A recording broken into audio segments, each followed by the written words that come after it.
할렐루야. 하나님의 은혜와 평강이 이 아침에도 여러분들과 함께하길 바랍니다. 오늘 우리에게 주시는 하나님 말씀은 히브리서 7장 11절에서 22절까지의 말씀입니다.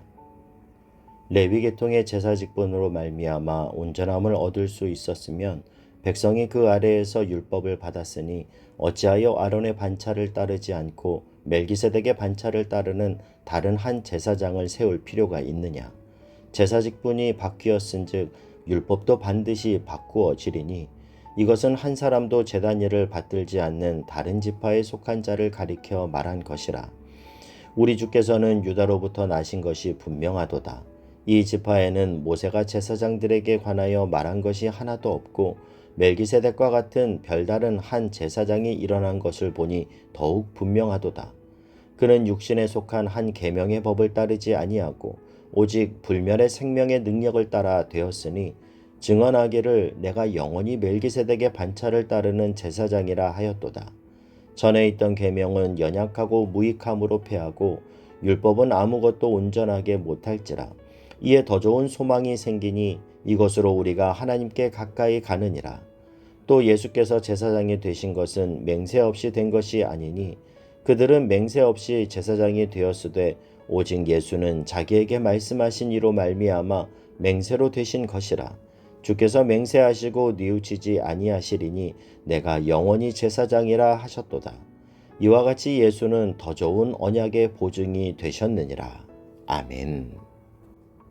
계속해서 예수님의 대제사장 직분에 관한 이야기가 계속되고 있습니다. 예수님은 인간 족보, 아론의 족보를 따라 대제사장이 되신 분이 아니고 멜기세덱의 반차를 따라 우리의 영원한 대제사장이 되신 분이시다. 그렇기 때문에 인간 대제사장과 비교도 할 수 없는 차별성과 탁월성, 우월성을 갖는 분이시다 말합니다. 지금 이 성경을 읽고 있는 우리는 대제사장직에 대하여 그렇게 큰 관심이 없지만 그러나 유대인들에게는 너무나 중요한 개념입니다. 왜냐하면 대제사장이 없으면 자신들의 죄를 속죄받을 길이 없기 때문이죠. 그렇기 때문에 자신들의 죄를 속죄하기 위한 제사를 드렸던 인간 대제사장의 효력이 이제는 거부되었고 예수 그리스도의 제사의 효력, 십자가의 죄사함의 권능을 믿으라는 말은 그들에게 충격적으로 다가왔을 것이고 그것을 받아들이기 어려운 것이죠. 이는 뭐와 같냐면 오늘날 우리가 마치 유교적인 배경을 가지고 살아온 사람에게 지금까지 해오던 모든 제사들을 폐하라, 그 제사 대신 하나님께 예배드리는 것이 온전한 제사다, 이런 얘기를 못 받아들이는 것과 비슷합니다. 여러분, 사람들은 왜 조상들에게 제사를 드릴까요? 먼저는 자신들의 효심, 효성, 정성을 표현하는 방법으로 제사를 드립니다. 나는 이렇게 부모님께 효심을 다합니다 하는 표현이죠. 그런가 하면 두 번째로 그런 제사를 통해서 후손들에게 복이 전해질 것이라고 하는 믿음 때문이죠. 우리가 이렇게 효성을 다하면 우리의 제사를 받는 우리의 조상들, 선조들이 우리에게 복을 베풀어 주실 거라고 하는 믿음 때문에 제사를 끊지 못하는 겁니다. 그걸 끊으면 불안해서 못 끊는 거예요.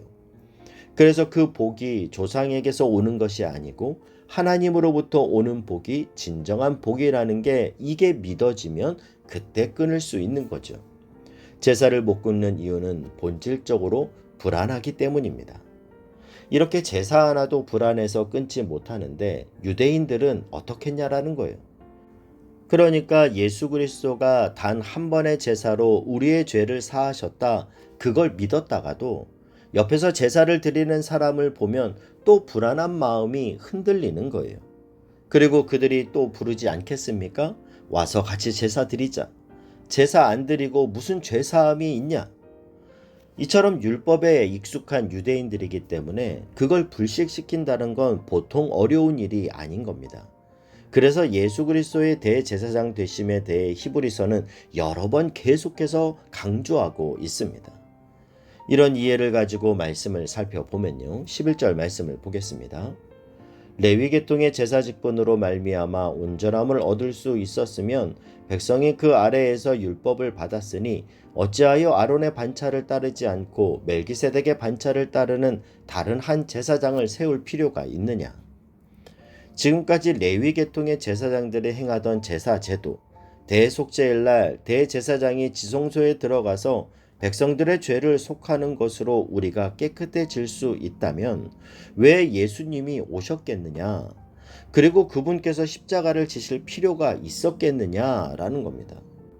인간 대제사장은 1년마다 제사를 드렸기 때문에 그 효력이 제한된 제사였고, 개개인이 또 죄를 지을 때마다 속죄제, 속건제, 화목제 등 반복해서 드렸는데, 그런 제사의식을 철폐하기 위해서 예수님께서 오셨다 반복해서 말하고 있습니다. 11절에서 15절 말씀을 보면요.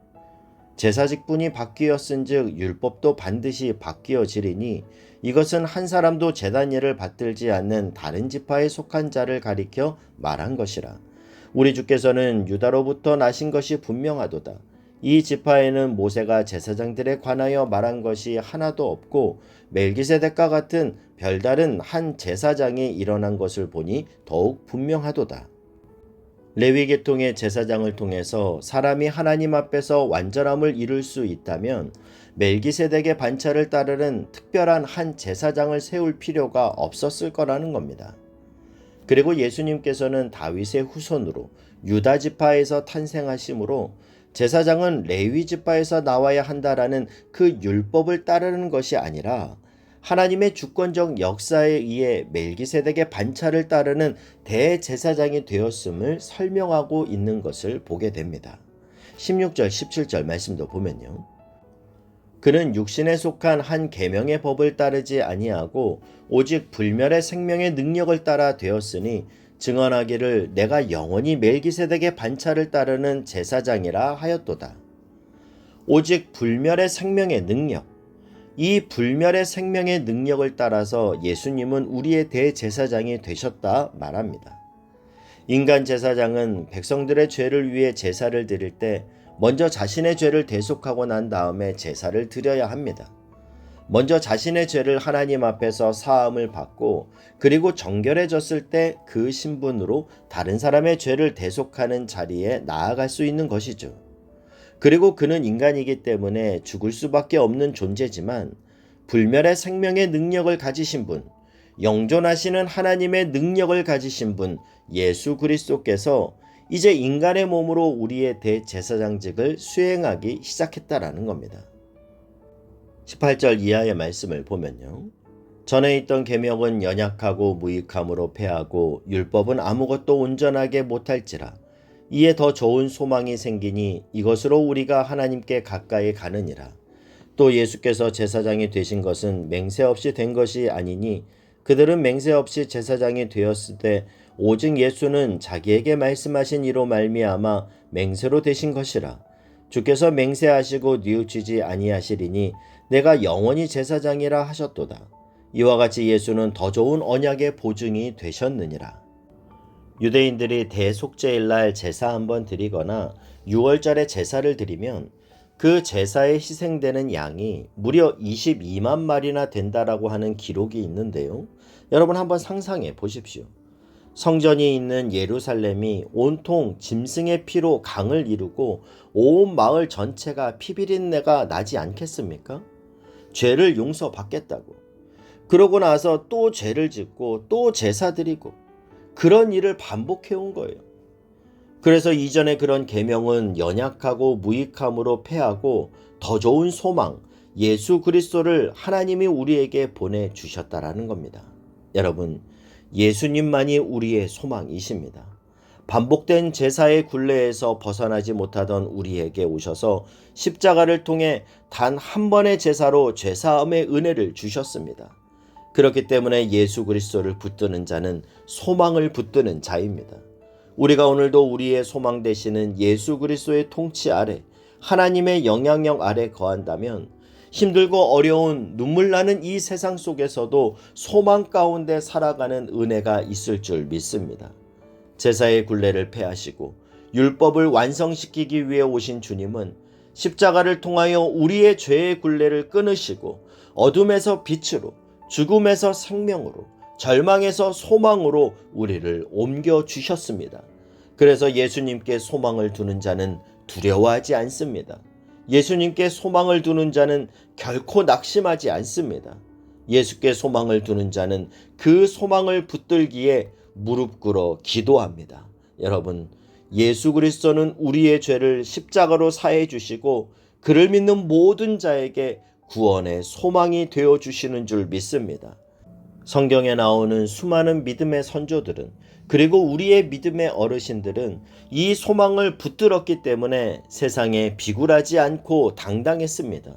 그 소망이 있었기 때문에 높은 산이 거친 들이, 초막이나 궁궐이나 내 주 예수 모신 곳이 그 어디나 하늘나라 고백할 수 있었던 겁니다.